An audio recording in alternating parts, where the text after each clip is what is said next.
Hello everyone, कैसे हैं आप सब। आई होप आप सब बहुत अच्छे होंगे और मैं भी अच्छी हूँ। आज की सुबह हो गई है, सुबह के बज रहे हैं 4। उठते ही थोड़ा सा हाथ मुंह धो के और फ्रेश थोड़ा सा होके आ गई थी अपनी स्टडी रूम में। वापस स्टडी रूम में नहीं गई हूँ, मैं अपने बेडरूम में ही बैठ के पढ़ रही हूँ। स्टडी रूम में सुबह सुबह जाने में थोड़ा सा डर लगता है, इसलिए मैं अपने बेडरूम में ही आराम से बैठ के पढ़ाई करती हूँ।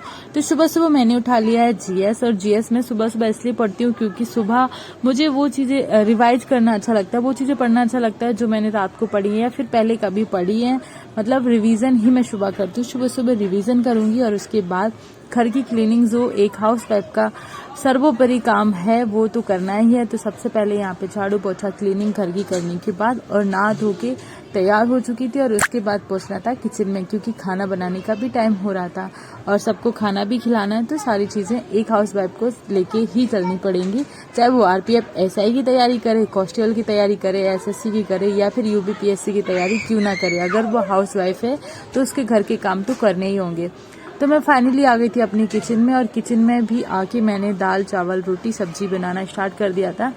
सब्जी बना के रख दी थी, दाल चावल भी बन गए थे, बस यहाँ पे मुझे रोटियां बना के और मेरे हस्बैंड भी आ गए थे तो उनको परोसना था, वो खा लेंगे और उसके बाद बाकी सबको मैं खिला के फिर मैं भी खा के फ्री हो जाऊंगी।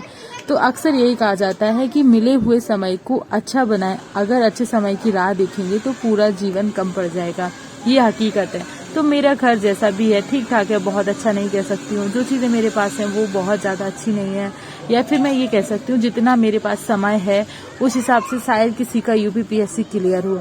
लेकिन अगर मैं इसे टाइम को मैनेज करके अच्छे से पढ़ाई करूँ, सारी चीजें मैनेज करूँ, तो कभी ना कभी यूपीपीएससी भी क्लियर हो जाएगा। हाँ, बाकी सबका थोड़ा जल्दी होता है बाकी, और एक हाउस वाइफ थोड़ा मेहनत करती है, उसको थोड़ा सा लोड ज्यादा होता है घर की चीजों को, घर के कामों को, तो उसको थोड़ा सा टाइम भले लग सकता है, लेकिन कहीं ना कहीं उसका भी सिलेक्शन हो ही जाता है क्योंकि वो भी मेहनत करती है और अच्छे से मेहनत करेगी तो 100% उसका सिलेक्शन होना ही है। पढ़ाई हमेशा इतनी करो कि लड़की भले रिजेक्ट कर दे पर उसका बाप सिलेक्ट ना करे। ये आज मैंने सुबह पढ़ा था और ये पढ़ने के बाद मुझे बहुत हंसी आई थी, पर ये पढ़ने के बाद मुझे हंसी भी बहुत आई, पर बाद में मैंने सोचा भी कि बात तो सही है क्योंकि आजकल जो भाई हैं उनकी जॉब नहीं लगती है, तो मतलब घर वाले मतलब शादी नहीं करवाते हैं, बोलने लगते हैं कि नहीं शादी नहीं करेंगे जब तक सरकारी जॉब नहीं है। और यूपी बिहार में तो अक्सर देखने को मिलता है कि जब तक गवर्नमेंट जॉब नहीं है तो शादी के लिए आप बैठे ही रहो। और ज्यादातर जो गुर्जर हैं या फिर यादव हैं, मतलब जो ओबीसी में आते हैं या मतलब काफी कैटेगरी हैं, उसमें मतलब बिल्कुल ये शादियां नहीं होती। काफी लड़के ऐसे बाकी रह जाते हैं जो जिनकी गवर्नमेंट जॉब नहीं है या फिर वो अच्छा खासा बिजनेस नहीं कर रहे हैं।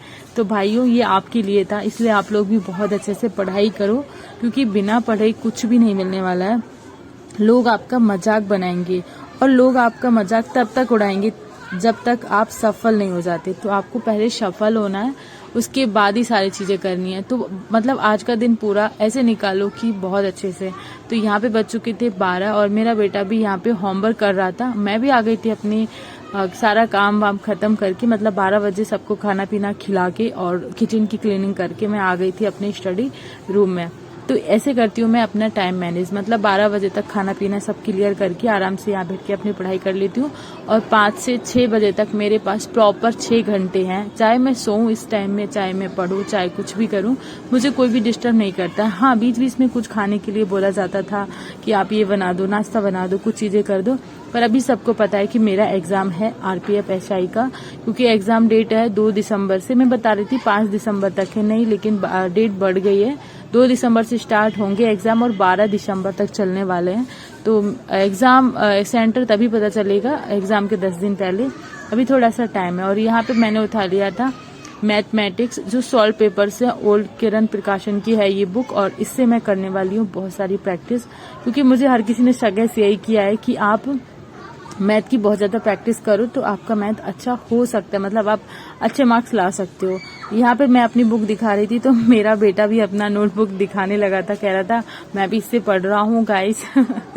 तो ये मतलब असर होता है कि जो माँ बाप करते हैं वो बच्चे भी करते हैं, मतलब इसे आप पॉजिटिव वे में भी ले सकते हैं, नेगेटिव भी। मतलब मैं यहाँ पर अपनी बुक्स दिखा रही थी, वो बुक्स दिखा रहा है, तो वो एंजॉय कर रहा है, मतलब ये समझ सकते हैं। लेकिन अगर मैं यहाँ पे अपनी पढ़ाई करने बैठी हूँ तो साथ में मेरा भी बेटा पढ़ रहा है, मतलब दोपहर के 2 बजे 12 बजे बच्चे आलस करते हैं, सोने लगते हैं, खेलने का मन करते हैं, लेकिन मैं पढ़ाई करती हूँ तो उसका भी मन करता है सारे दिन पढ़ाई करने का, वो भी करता रहता है कुछ ना कुछ होमवर्क। कभी उसका तो बहुत है दिवाली का, पर वो कुछ ना कुछ करता रहता है। जैसे मैं पढ़ रही हूँ, कभी हस्बैंड पढ़ रहे हैं, तो घर में कोई ना कोई जब पढ़ते दिखता है ना, तो बच्चों पर भी पूरा असर पड़ता है कि उनको भी पढ़ने का मन करता है। रास्ते कोई कठिन नहीं, मंजिल कोई बड़ी नहीं, मुसीबतों से जो अड़ा नहीं, हारा वही है जो लड़ा नहीं।